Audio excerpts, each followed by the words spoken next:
Hi everyone, it's Shane from Hanlon's for another Maintenance Monday. Today we're going to talk about feed wagon rebuilding. So as you can see on both sides of me, there's a wall liner kit on one side and there's new screws on the other.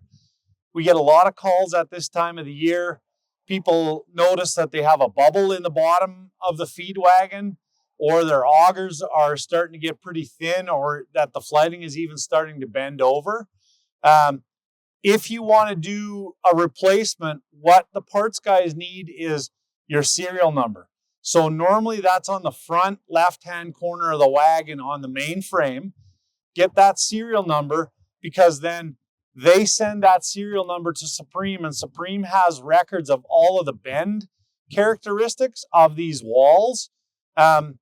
Everyone is slightly different depending on the model. So what they do is they go into their records, pull that out, and bend an exact profile for you for your wagon. Same thing with the screws.